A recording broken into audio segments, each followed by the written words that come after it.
Good afternoon, everyone. I'm Neil Randall, the director of the Games Institute here in Waterloo. Those of you who don't know, there are many of you from the Games Institute in here and others not from the Games Institute. But the important person in the room is Elaine Biddiss, biomedical engineer, associate with the University of Toronto and with Holland Bloorview, what's it called? Kids Rehabilitation Hospital, yeah. Keep wanting to build the word disability in there to fit. So it's Kids Rehabilitation Hospital. It's a fascinating research environment, but also a hospital in Toronto that deals obviously with kids between 0 and 18 with rehabbing issues and also disability issues. And we've been talking with Elaine's group about working together on games and other interactive media for a variety of purposes, not the least of which helping with some very basic motor skills, but also moving into kind of more larger conceptual understandings of things in the world for your group. So you are here to talk to us today. Possibility engineering, obviously the title of the talk. You're going to find out some really interesting things about what are going on, and some of the applications that some of you might be interested in that involved with this project. And we're just getting started, so if any of you finds a strong interest in doing some research with this project, we're looking for ways to find people from basically any discipline in the university to contribute to this, and we've got a strong basis already with some fascinating things about to just get started, but we are just at the beginning stages. Elaine, thank you very much for being here. Yeah, my pleasure. Looking forward to your talk. Thank you. Great. Okay, so thanks so much for the introduction. What I'm going to do is I'm going to give you a little overview on Holland Bloorview Kids Rehabilitation Hospital, as well as what we do, our possibility engineering. I'm going to talk about a few of our different projects, so the art of waiting biosongs, as well as the work that I think has a lot of overlaps with you guys at the Games Institute with regards to designing for neuroplasticity, and particularly these virtual reality therapies. And then I'll give you some of the lessons that I've learned in working and designing for kids with disabilities. So this is Holland Bloorview Kids Rehabilitation Hospital. It's a really interesting place in that it is almost like a community on its own. So it doesn't have the feeling of a regular hospital. It has an integrated kindergarten class, community programs for kids with disabilities, as well as kids from the community. There's dental as well as a lot of outpatient services, but there's also inpatient unit as well. There's 75 beds, and approximately 10 to 15 kids call Holland Bloorview home. So these are children with profound disabilities who need sort of round-the-clock care. So we are Canada's largest rehabilitation hospital. We're fully affiliated with the University of Toronto. We have 52,000 outpatient visits per year, more volunteers than there are staff, which is kind of interesting. And we see kids between 0 and 19 years of age, most commonly for cerebral palsy, as well as the growing number of children with autism spectrum disorders, but the whole range of childhood disabilities and conditions. So possibility engineering is a term we coined that is in line with Bloorview's tagline, that's from disability to possibility. And so what my lab does is design and evaluate technologies that create possibilities for disabled children to participate more enjoyably in physical activities and physical therapies, as well as in music and the arts. So the first project that I like talking about, just because it's a really good introduction to Holland Bloorview and this sort of culture that we have, is this art of waiting. So this is, or was, the waiting area for Holland Bloorview. So this is where those 52,000 outpatient visits are coming through yearly.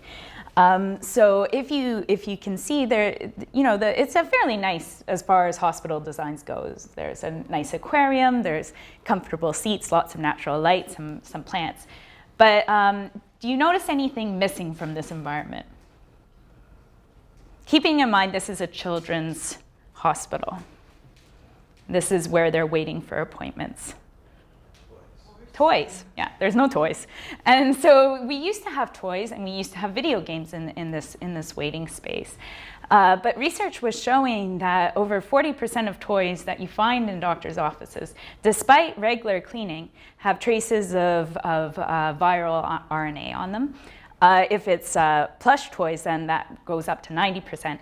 And these were not being cleaned and disinfected properly, even by the standard techniques. So in 2000, the Canadian Pediatric Society introduced new regulations in terms of how to clean toys in waiting room environments. And as a result, many doctors' offices and institutions removed these toys from their waiting environment simply because they couldn't keep them clean.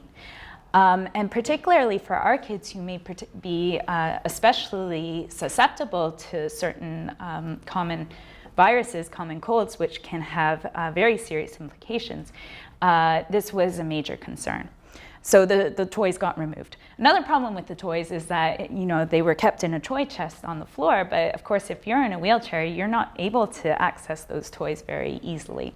This was the same problem that we had with the video game consoles, is that 2 kids could play the video games at a time, and then the rest of the kids were watching them, which wasn't really all that much fun. And some of the kids couldn't access them at all because they didn't have the fine motor movements to be able to do so. They also didn't encourage the transition from the waiting space to the clinic environment because the games were addictive. So the kids wanted to keep playing. They wanted to reach level 9 in whatever game they were doing. They didn't want to go in to get an uncomfortable treatment, for instance. There is this lovely fish tank which entertains parents for about 5 minutes and kids for about 2 seconds. And so, so it was brought to our attention by the clinicians that they would like something that could be entertaining and distracting for kids that was both safe and accessible. So our objective was to create this accessible and safe waiting environment. And we wanted to create something that provided opportunities for mastery and control over the environment. So anxiety, and waiting anxiety, is largely linked to that feeling of lack of control. So we hypothesized that by providing kids with the ability to control and impact their environment, that we may be able to reduce waiting anxiety. We also wanted to create opportunities for low intensity being key, exploration, as well as discovery and distraction, and delight that supports this transition from the waiting environment to the child's appointment. And lastly, we wanted to celebrate abilities rather than reinforcing disabilities. So we wanted this to be accessible equally to children who maybe have some mobility limitations. So we got a wish list of design criteria from our clinicians that was quite lengthy. And at the end of it, they basically told us that we were to design for everyone, which is the nightmare of every engineer. So this is what we eventually came up with. And so basically, we had a pressure sensing floor, and I use pressure in quotes because it's actually more of a present sensing floor. In our focus groups, we had some mothers who didn't want to go on the floor because they were afraid that it was going to tell everybody how heavy they were, sort of thing. And so no, it doesn't, not related to weight at all. It's just related to whether you're on the floor or not. It's just on-off switches. So basically, it's a floor that's made out of 100 of these on-off switches that can detect where a person is on this floor. And it's linked to projections on this big screen. And basically what we did was we inverted the typical forms of interaction in that the longer you stayed in one place, the more that happened on the screen. So most of the time, the more you can move around, the more impact you can have on your environment. But we wanted to make it so that even if the child was stationary in a wheelchair, they could cause the maximum impact on their environment. So that is the general gist. Now, because we didn't want to have stick figures running around on the screen, we linked with designers at the Ontario College of Arts and Design University who created some beautiful graphics. And it was a really interesting exercise because the purpose of this class was simply to work on this project. And we provided information regarding the user populations and designing for children with special sensitivities, sensory sensitivities, as well as mobility limitations. And so I've got a brief video, which may or may not have sound.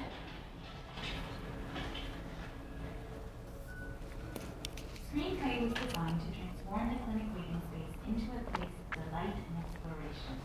It enables kids, youth, parents, and staff of all abilities to create beautiful projections together on a wall-sized screen by moving around on the floor in front of it. 100 floor sensors make this experience possible, detecting the positions of people as they move around the floor. Signals from floor sensors are sent to a computer through over 1 kilometer of wires hidden underneath a colorful carpet. Waiting for doctor's appointments can be a difficult experience for kids and their families. Conventional toys that you sometimes see in waiting rooms can spread germs and may not always be accessible to children with disabilities. So we're replacing toys with an interactive media experience. Screenplay represents the spirit of volunteer review and the vision of Dr. Tammy Kagan-Kushner, a beloved pediatrician who passed away in 2008, and to whom the installation is dedicated. It's inclusive, it's collaborative, and a little bit magical. Screenplay was designed for our community, by our community, with support from our families, clinicians, researchers, designers, senior management, building services, and our partners at the Ontario College of Arts and Design University. Whether on foot or in a wheelchair, the result is a series of exciting projections that slowly grow and evolve as you explore the space.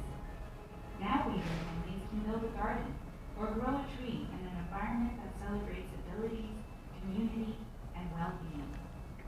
Screenplay will continue to evolve as we add to the experience with new projections and images, with the inclusion of music and sound, and through the creative energy of a passionate and innovative community working together to provide the best possible care and opportunities for kids with disabilities. To learn more about Screenplay and Holland Riverview Kids Rehabilitation Hospital, please visit our website, www.hollandriverview.ca. So that's Screenplay, and so we got funding from the Canadian Institutes of Health Research to find out whether or not providing this sort of interactive media experience actually did reduce waiting anxiety for kids and their parents in the hospital setting. So we've just finished this study up actually a couple of weeks ago, and it was a randomized control trial with 313 child-parent dyads. And basically, we divided allocated them randomly into one of 3 conditions. The first being the control scenario, so no media, nothing other than the fish tank and in the waiting environment. The second condition was a passive media experience, so that was a silent nature video. And the third was Screenplay, which is an interactive media experience. And so we measured various things, the primary measure being anxiety. So we used the gold standard measure, which is a self-report questionnaire called the State Trait Anxiety Scale, as well as various behavior mapping and observational scales to look at social behaviors within the waiting environment, emotions, and physical activity. So we haven't gone through all of the results, but the initial analysis shows that the 10-minute exposure to Screenplay does significantly decrease state anxiety. And this decrease in anxiety was only seen in the Screenplay case. So we didn't see any change in anxiety from watching the silent nature video or in the standard care case. So that's promising. So our next steps for Screenplay is the addition of sound to the experience. And so we're working, we have a proposal with Deirdre Gribben, who is actually an internationally renowned Irish composer, who wants to compose sort of music to augment the screenplay experience. And so this music is going to feature waiting children and their families as the composers. And so her challenge is creating sounds and sampling diverse sounds from nature and from acoustical instruments and things like that, that all sound harmonious together, no matter of how the children are interacting on the floor. The rationale behind this, adding the music into the experience, is that music has been shown very strongly to reduce waiting anxiety. The reason we didn't incorporate it in the beginning was because I think that the clinicians might have been envisioning Barney singing "If You're Happy and You Know It" all day long. And so anyways, we did install the speakers just in case there was a change of heart, and we did show that we could isolate the sound strictly to the waiting environment. It most certainly will not be Barney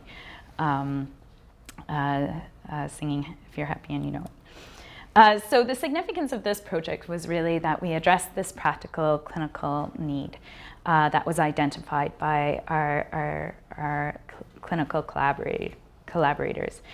We pioneered new frontiers in accessible design. So this was an interaction that kids could participate in regardless of their mobility status, as well as translating knowledge and innovation to the community and providing an evidence-based model for the optimal design of waiting spaces.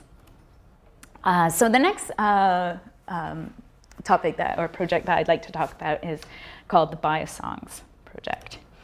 And so the motivation for our Biosongs was that we needed an alternative communication pathway for two different populations. The first being children with autism spectrum disorders, who sometimes have a very difficult time identifying emotions as well as communicating their emotions to others. We also wanted to create a communication pathway for children with profound disabilities who may have no means of communicating preferences, emotions, or thoughts to their caregivers. So as long as I haven't literally bored anyone to death in this room, everybody's sitting here with a heartbeat and with respiration and with electrodermal activity, so that's the sweatiness in your skin. And all of these physiological signals are very much linked with our physical and emotional states.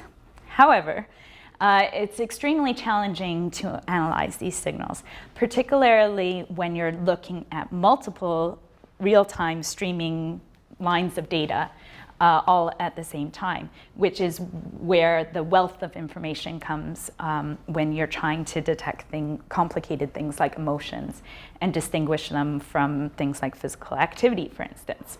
So if you're looking at this massive data here, this probably doesn't mean much to anyone. Even for experts, this would be very visually difficult to interpret.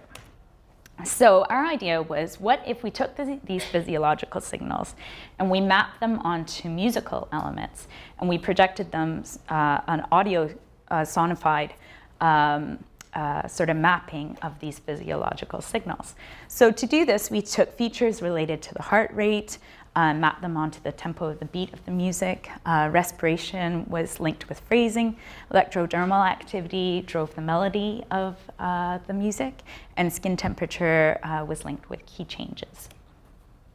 This is a measurement system. It's it's just a prototype, but it uses soft, non-invasive sensors that wrap around the fingers, as well as a respiration band that goes around the chest.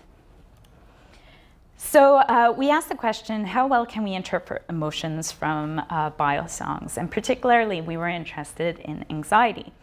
So we had 16 university students participate in an experiment where they listened to 30 biosongs and simply classified whether or not they were recorded during an anxious situation or a relaxed state situation.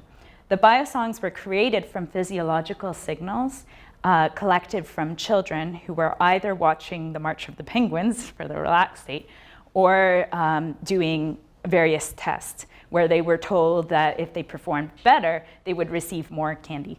So it was an anxious situation for them.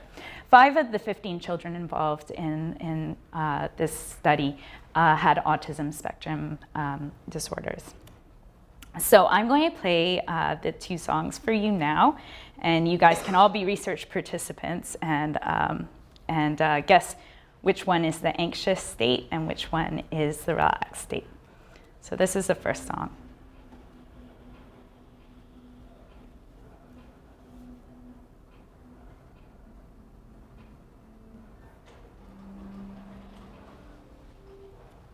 Okay, and then this is the second song.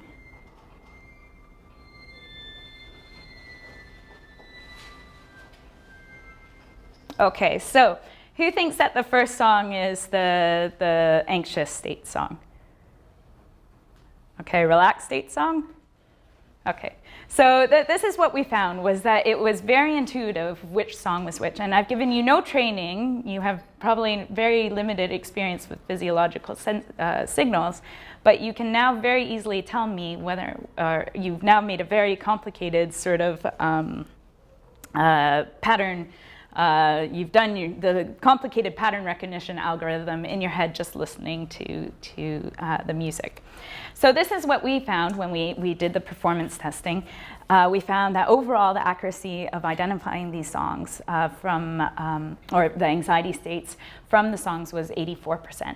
And the cases where the song was misclassified, it actually didn't sound anxious. And when we looked at the physiological signals, they weren't actually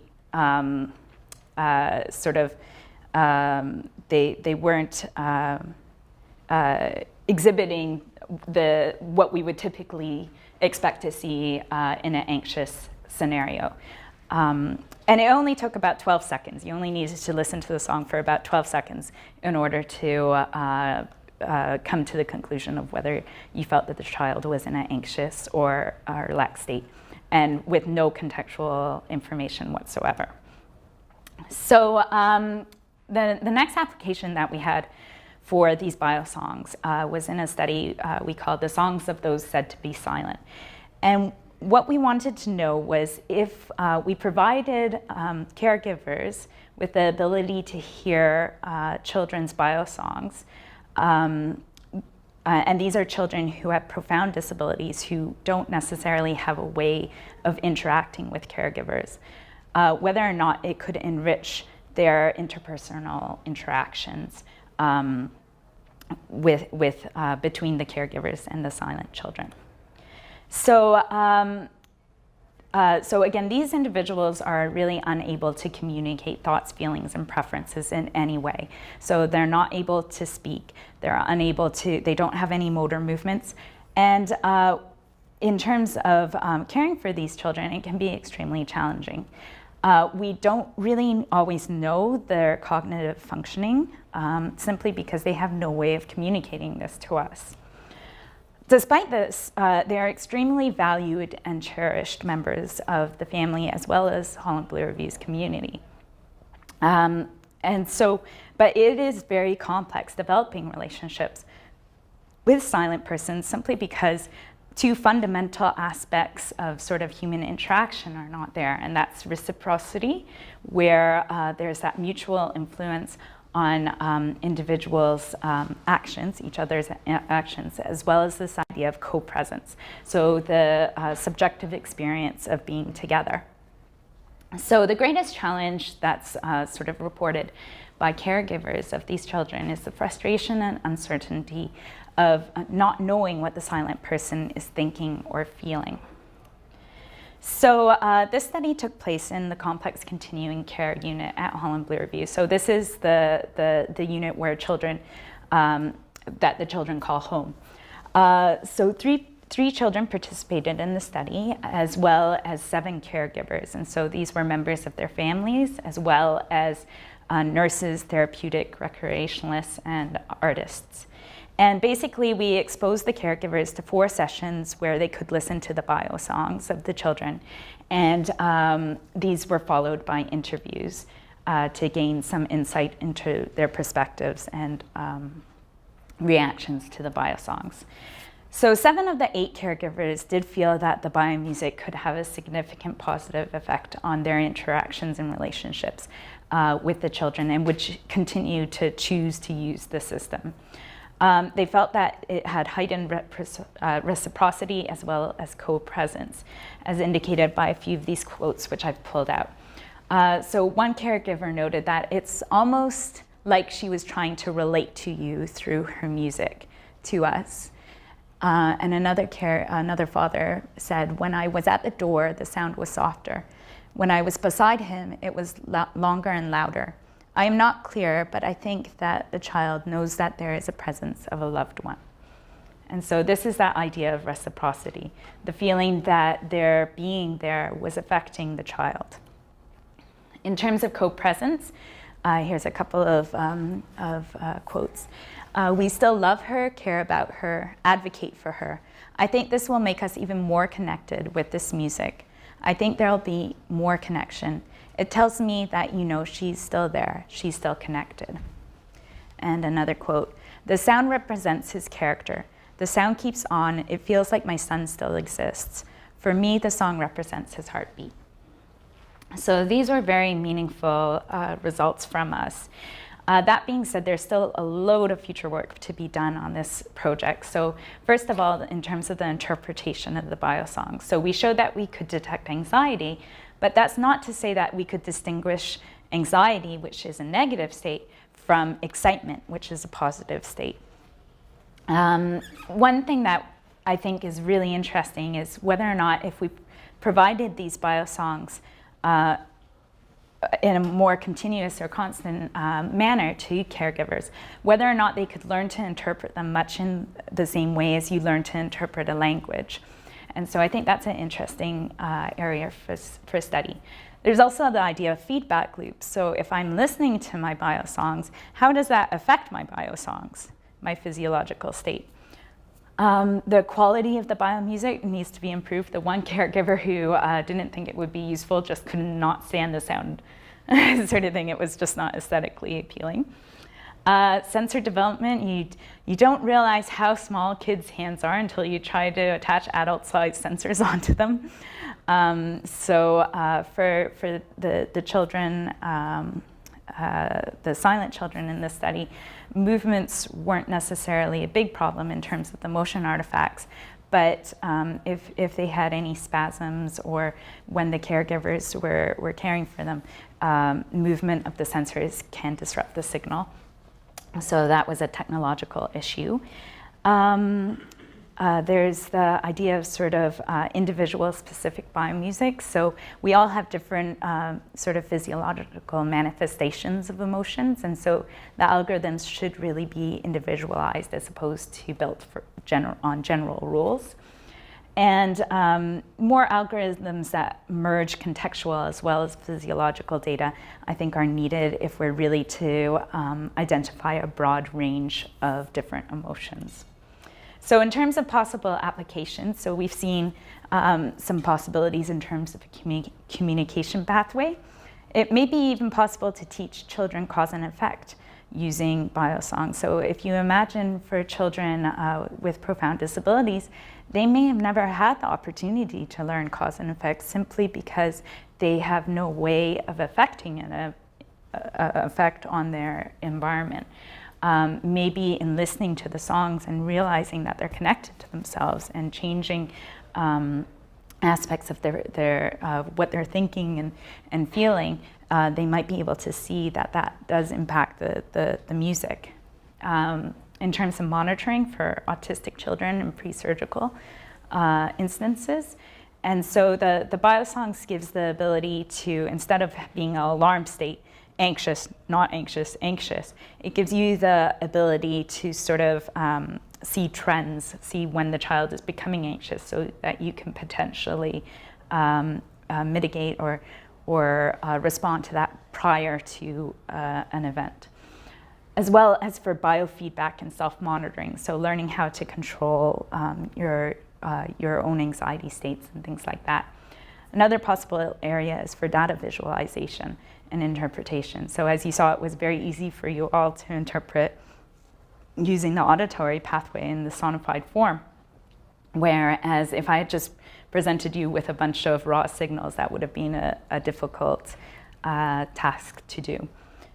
So In the last part of my talk, I'd like to talk a little bit about this idea of designing for neuroplasticity. So what is neuroplasticity? So it's really the brain's ability to change itself. And previously, people thought that this was contained to a very young age. So your brain could adapt and change at this very young age, but then, it was set and that was it. But we've been learning more and more that this is not the case, that our brain has an amazing ability to heal, to change itself all throughout our lifetime. In terms of motor learning, the key elements to eliciting this neuroplasticity is the idea of repetition, motivation, reward and feedback, as well as increasing level of complexity. So by the last one, I mean in terms of doing movements that are slowly becoming more difficult as a child achieves the ability to do the movement. So the first project within this sort of designing for neuroplasticity is this musical stairs project. So the musical stairs was inspired by entry to the Volkswagen Fun Theory competition. And so basically, Volkswagen thought it would be a good idea to see if you could change people's behaviors through making different experiences more fun. So the piano stairs entry basically was an installation which converted a subway stair into a musical keyboard, into a piano keyboard. So as people went up the stairs, the piano notes played. And in doing so, they found that 66% more people took the stairs as opposed to the escalator. So I tried to take the stairs quite a bit at the hospital, and I often see kids and their therapists in the stair while practicing their stair climbing therapies. And these therapies are key to rehabilitation because it's actually the ability to climb stairs that often keeps children in the hospital environment. Until they can safely manage stairs in their home and in their schools, they can't always go home. So it's a very important therapy, and it's a very difficult therapy, both for the children as well as their therapists. So the therapist has a lot of activities that they're doing at the same time. So they're supporting the child on the stairs, making sure that they don't fall. They're giving instructions as to how they should be moving their bodies. They're looking at how well the child is moving their bodies and making adjustments, as well as providing a very high level of motivation to keep the child engaged in this therapy. So they're throwing balls down the stairs for the kids to chase. They're doing all sorts of things, coming up with all sorts of creative ways of making this therapy more fun. So we thought that maybe by providing this audio feedback, we could provide some of the motivation for this therapy. Another reason why we chose to use audio feedback is that it has been shown to support motor learning in the literature, particularly in stroke and Parkinson's and rehabilitations for individuals with brain injuries. And this is because the auditory and the motor cortex are actually very much linked at the cortical, the precortical, as well as the spinal level. So the key to using audio feedback in rehabilitation therapies is to really link it to a therapeutic goal. So in the past, that's been stride length, symmetry deviations, walking speed, or heel strikes, for instance. In our study, we linked it to the use of reciprocal steps. So that's your typical climbing up the stairs motion, one stair at a time, as opposed to climbing one stair, then bringing up your other foot to meet it, another stair, other foot to meet it. So our question was, does audio feedback increase enjoyment, motivation, and the use of reciprocal steps during stair climbing therapies? So poor Ajmal, he's the master's student working on this system. And when we started off, we were going to do pretty much the same thing that the Volkswagen entry did, in that we were going to put sensors on the stairwell on each step. And as a child stepped on it, then the sensor would go off. Wonderful, easy. Then we realized that, number one, we thought that there was a particular set of stairs that the therapist used in their therapies. And there are some stairs in the therapy gym, but the clinicians never use them. They only use the stairs that are in the stairwell, and they use the stairwell that's closest to wherever they happen to be. So instrumenting a single set of stairs was going to prove difficult, especially because there's no power in the stairwells. The second big problem was that the therapist is very much on the stair with the child, and we don't want the system going off when the therapist steps on the stair. We only want it to be activated by the child. So this became a much more the complexity of this engineering problem was a lot greater than we initially expected. So in the end, we went with a wireless sensor, so an accelerometer and gyroscope, which was about the size of a matchbook and about the same weight, that we placed on the child's heel, on their shoe. And I'm not going to go into the algorithms that were designed to detect the foot contacts. That's another talk. But basically, the system was based on this accelerometer, which wirelessly fed the information to the data processing unit, which indicated whether or not a step had been taken, and then responded with the musical feedback. And then there was the software interface. So the child got to choose whether it was an animal sound that they got to hear, whether it was a musical note or a song. So basically we ran A/B study design with 17 children, 4 to 7 years of age, and 2 physical therapists. And so basically what we did was each child participated in 2 sessions, one session with the musical feedback and the other session without the musical feedback. And the presentation of the feedback was randomized. So some kids got it in the first session and some kids got it in the second session. We then looked at various indicators of enjoyment, motivation, and achievement of the therapeutic goal.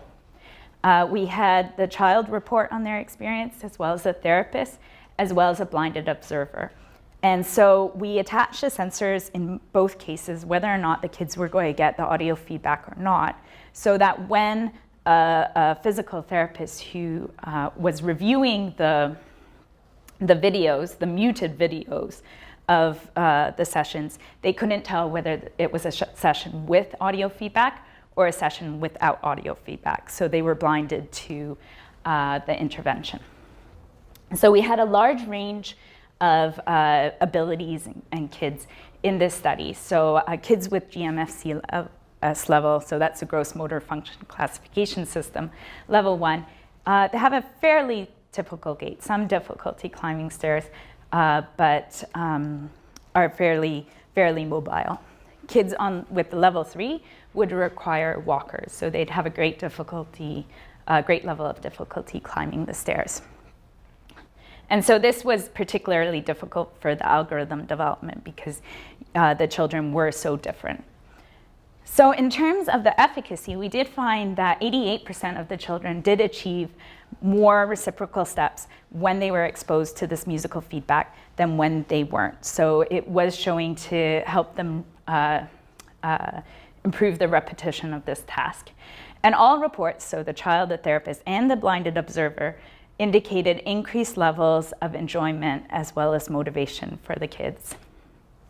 So we felt that it was fairly successful and that the system seemed to provide a fun and engaging therapy environment while tracking various gait parameters that we could provide to clinicians later.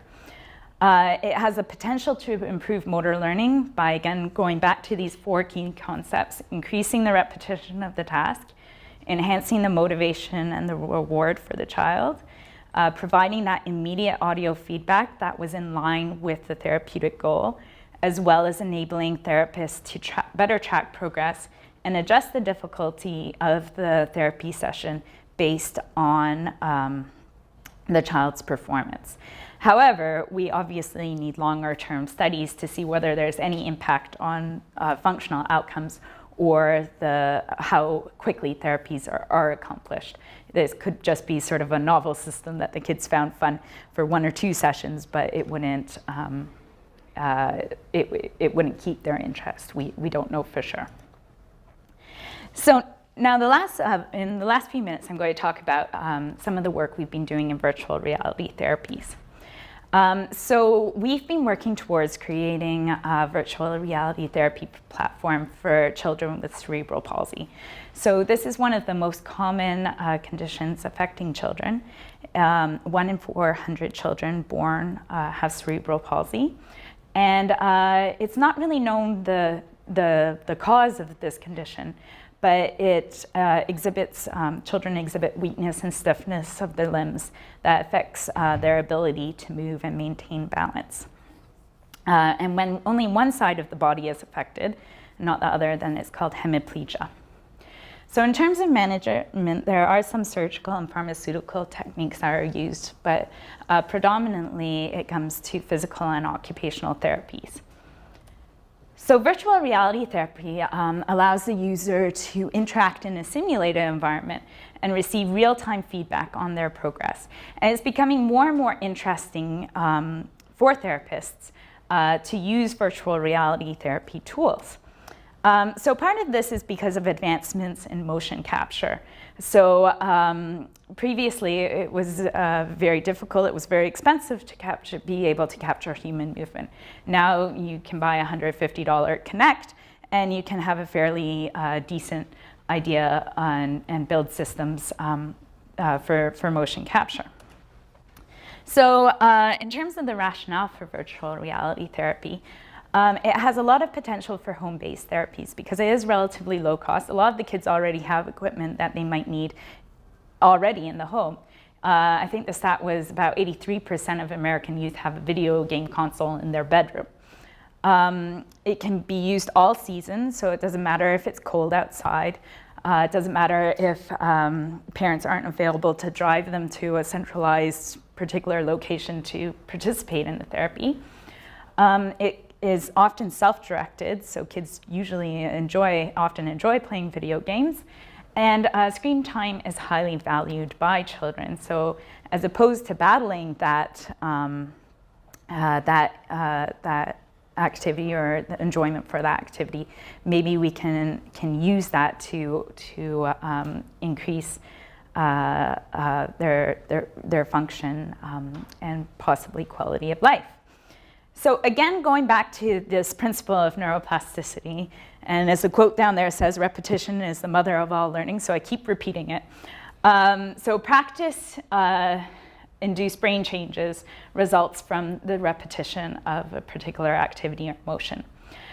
So the associated element that I think is important in terms of virtual reality therapy is that you can have these storylines and virtual roles and roles that are interesting, even if you are doing the same repetitive movement over and over and over again. So you can make it interesting, even though it's on its own could be a boring sort of therapy task. Looking at sort of this idea of increasing movement complexity, the parallel in the VRT is that you have these advancing game levels and difficulties, so it's very inherent. In terms of motivation, there's the fun factor that's associated with gameplay, video gameplay, as well as the ability to feel like you're achieving and getting better at this activity in the virtual world. And in terms of reward, there's the idea of being able to unlock new game levels and get points, as well as tracking of progress and feedback. So there's a lot of aspects of VRT that link very well with these principles of neuroplasticity. And so does it work? So this was a meta-analysis for the use of virtual reality in stroke rehabilitation. And 11 of the 12 studies did show some benefit for the use of virtual reality for some of the selected functional outcomes. This was another study that was done, and it looked at a child with hemiplegia. So one side of their body was affected, not the other. And the intervention was playing a virtual reality therapy game for 1 hour per day, 5 times per week for 4 weeks.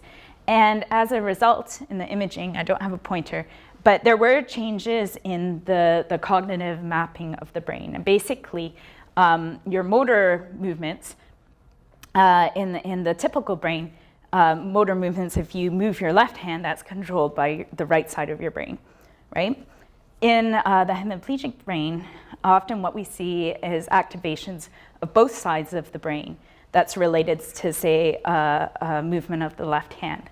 And after this, this intervention, we saw a much more typical firing of the brain. So left hand on the right side. So much more what we would expect. So in terms of the challenge for virtual reality therapies, so the commercial games that are provided don't really focus on the therapeutically relevant movements.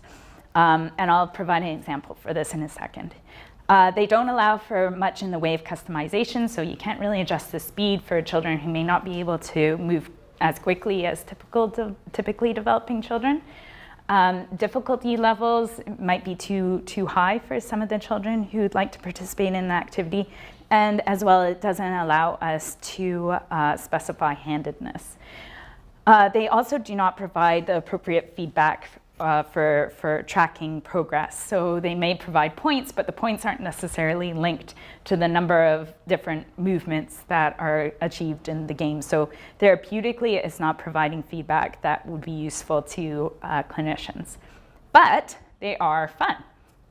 On the other hand, rehabilitation-specific games are designed to address the above, but they are not that much fun. So our goal would be to merge the two and create a fun therapeutic game that has some of the aspects of commercial games that kids love, while also providing some of the more therapeutically relevant attributes that would be of use for clinicians, as well as for functional improvements for the child. So this is an example of one study that we did. On the right-hand side, we've got our little stick figure that was created with a Vicon motion capture system. So this is the $500,000 version of the Kinect. And so basically, what we did was we had a child who was playing Wii boxing. And we asked them to play it twice, once when they were just playing it against the computer, and once when they were playing against a human competitor. And this was a researcher who was trying to match her skill level pretty closely. And so the first thing that you notice is that the child uses their dominant arm a whole lot more than their hemiplegic limb. And this is what we would expect. This is what happens in their day-to-day life sort of thing. But what was actually interesting was that when they were in the more competitive scenario, when they were competing against this real-life competitor, they used their hemiplegic limb even less, and they used their dominant limb even more. And we think that's because they were more motivated to win. They really wanted to beat this researcher sort of thing. And so in wanting to win, they relied more on on the limb that they knew that they could rely upon. And so this shows a very strong link between motivation and what they physically were doing in the game. And this is something that we want to capitalize on. So one of the therapies that's used for treatment of hemiplegic cerebral palsy is constraint therapy. And so basically, what happens is that the child's good arm is put into a cast, which forces them to use their hemiplegic limb. Now, as you can imagine, this is somewhat of a traumatic experience for children, as well as their parents, as well as the clinicians who have to do this, because it's making the child's life more difficult. So as a parallel in the virtual world, we have the idea of creating virtual constraints. So for instance, in unilateral games, we can easily force the use of the hemiplegic limb as opposed to the dominant limb when you're using a camera-based system. But in bilateral games, perhaps we reward use of the hemiplegic limb with more points than use of the dominant limb. And maybe that will shift the distribution of the movements between the dominant and the hemiplegic limb. So these are a few more games that we've sort of been developing. I'm just going to look for my cursor here. So this was one that was developed by U of T computer science students, and that one of my master's students saw and adapted. I don't know why I can't find my pointer. Must be, here we go. Okay, and so it was adapted from a Japanese game show called Hole in the Wall, and I think it's actually since come out as an actual Connect game. And so basically, it was templates that come towards the child, and they have to fit their body into the template. So what was therapeutically interesting for us is that it was quite easy for us to select different templates depending on the child's abilities and what we want them to be able, or what we want them to work on in the game. As well as it was easy for us to adjust the speed at which the sort of templates were coming. So it had this level of being easy to customize. It focused mostly on gross motor function as opposed to finer motor function, like finger movements. The kids loved it. The therapists were so-so, and this was because the kids found ways to cheat. So, if the template coming towards them was like was asking them to do this, they realized that they could actually do this and still succeed in the game, which was not the therapeutic intent. So we need to do a little bit more in the way of building the algorithms so it's more difficult to cheat. But it was one instance of being sort of a game that the kids did actually very much enjoy and had a high level of customization. So this was another game that was developed by Leanne. And this was a pet feeding game. And so basically, you could place the bowl anywhere on the screen. You could control where the radius in which the fish appeared.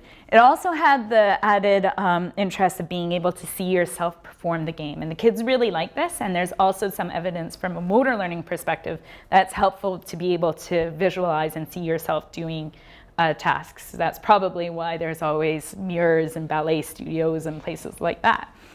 So it was highly customizable. So it was focusing on elbow extension. So you had to have your elbow extended a certain amount in order to be able to grab that fish and put it in the bowl.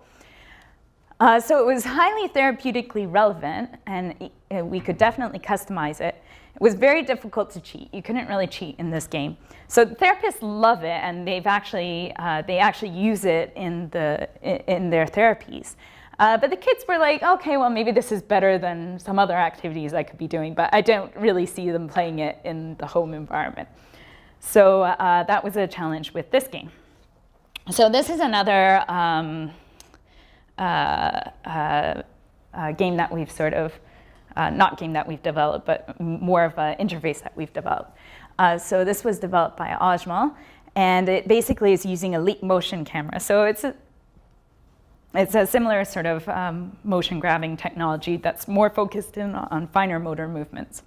And so basically in this game, we linked with a commercial game, Jetpack Joyride, and it's basically asking the person to extend their wrist and extend their fingers at the same time. So if you notice, sometimes if Ajmal just extended his wrist without extending the fingers, it wasn't picking that up. And so so this was another sort of attempt to sort of capitalize on what's already developed, and in terms of fun games sort of thing that we don't have to build the graphics for, but giving them some therapeutic relevance. And so there's advantages to this, but there's also limitations as well. So our dream is to develop the virtual reality therapy platform that does elicit therapeutically relevant movements, both fine and gross motor movements, that's highly customizable, adjusts to the difficulty in response to performance, and provides immediate feedback and tracks changes over time.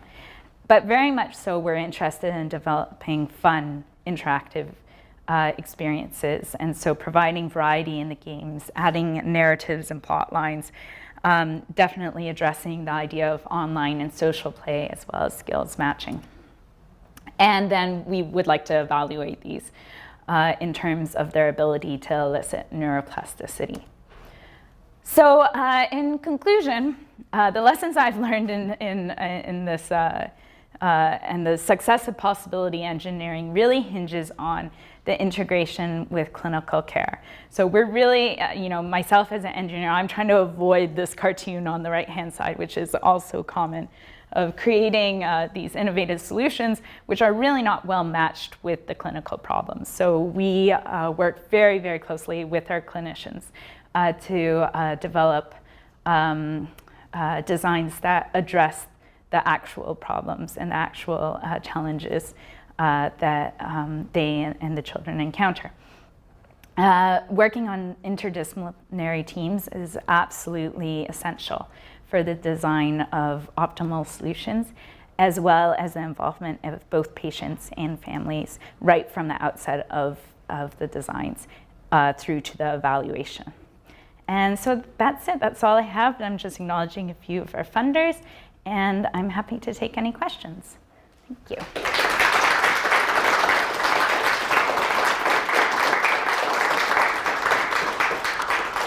Thank you. Questions? Yeah, John. I'm, again, playing the engineer hat. The screenplay floor, Yep. that's still running, eh? Mm-hmm. Yeah, I'm actually very proud because the Apple computer has needed repairs, and the Panasonic projector has had to be replaced, but our system has not failed. And it's been a year and a half now. So, yeah. Were you done? Okay. So with the biofeedback stuff, I was interested in the biofeedback to music stuff. Mm-hmm. How much do we already know about the biofeedback? Could we do AI or something like that to understand some of what the humans are already understanding? And then Absolutely. use that as a channel through which we can. Absolutely. So you can use machine learning or artificial intelligence to classify the anxiety states, and we have done that with pretty much comparable accuracy. So it's also about 84, or is it? Yeah, about the same. So that's relatively easy to do. But I guess the challenge is that when you start trying to identify more than one sort of anxiety or more than one emotion, it starts getting fairly complicated. And when we were looking at it as a communication pathway, we were interested more in not that alarm state scenario, like they're either anxious or they're not anxious. We were interested in those sort of fluctuating and modulating trends. But we do use one of my colleagues has designed an app that's based on heart rate sort of thing, and it's using much more so the algorithms, and it's linked with a sort of a circle sort of thing that increases in size and intensity of color depending on the anxiety state. So kids can look at the app and say, oh, okay, well, I better try to do some of my calming exercises to bring my anxiety back down and stuff like that. That's kids with autism. Mm-hmm. So Sorry. Oh, okay. Yeah? When I was thinking about biofeedback, I thought about mood rings. Yeah. I'm wondering actually if you had also a visual component, because when you interact with somebody, you enter into the room, you're going to communicate with somebody, you make all these first impressions within a second. Absolutely. If you could add another sensory channel there, like Absolutely. color. Yeah. You sit down for 12 seconds and understand the mood. Group. Absolutely, and in some circumstances, I think that visual would definitely be important. There could be instances where you don't want everybody listening to your physiological signals, like right now. For instance, I wouldn't want everybody listening to my bio song. Why we chose to go with the audio route is simply because the caregivers, some of them were nurses, they were doing other tasks as well. And when you have the visual component, it draws your visual attention away from the child. And so we wanted something that would be really in the periphery, so that their visual attention remained on the child as opposed to on, you know, a monitor or something like that. But definitely in other instances, it would be better to go with a visual or a combination of the two. Or mounted like a mood ring in person. Yeah, yeah, absolutely, yeah. Yeah? I also do want to bias on this topic. I think that's a really cool idea. And I'm wondering about how a child with autism hearing their own song might actually Yeah, you're talking about, vicious cycle of absolutely. So you're talking about that positive feedback loop. And that's something that we need to study, sort of thing. And it might be that works for some kids. Some kids might be able to say, oh, geez, I'm getting anxious, so I'm going to practice the sort of techniques that have been taught to me to try to calm myself down. And for some other kids, it would not be the right solution. So yeah, so I think that's really interesting. And it's definitely an area that we need to explore. Yeah. I'm just wondering, for the neuroplasticity trials that you were doing, what was the duration and length for each session? I know you're saying that you ideally would want the patients to practice it for 1 hour a day, but 1 hour. So that study was not one that was conducted in our lab. It was done in a different lab. So the kid was coming into the center, so they were guaranteeing that the kid was doing an hour per day for 5 days a week. In terms of the sort of neuroplasticity literature, I think it usually says between 30 and 40 hours of training is necessary to kind of enact changes in cognitive mapping. So ideally, you would want to create games that in the home environment, the child would play for at least 30 to 40 hours. Now, I don't know, I haven't seen like a 30 to 40 hours over what period of time. I haven't seen that sort of thing. Obviously, 30 to 40 hours over the course of 10 years is very different than 30 to 40 hours over the course of a month, for instance. But I think, reasonably speaking, in other studies, they've managed to get sort of, or have asked for, say, half an hour per day, 5 days a week, or something like that in the home environment. Too, when you were discussing some of the challenges you have in terms of bringing in sort of adaptive games, I guess, that fit your criteria. But I'm assuming that this is this time frame is only for one title at a time, right?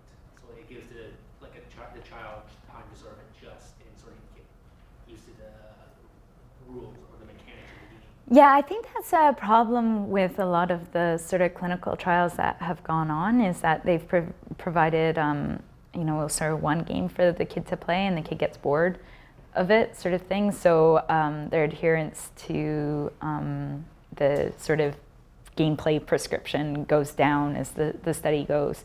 I mean, I think our idea is to provide a lot of games or link games within a storyline so that there's more variety for the kids, so that they continue to want to play. But then I agree, even if you have a very exciting, wonderful game, they're going to at some point want a new game, sort of thing. So I think sort of the idea of trying to design a certain level of modularity into the game, so that the game modules that are linked to the therapeutic movements are fairly similar, but the storyline, the adventures, the plots, the characters around those are changing.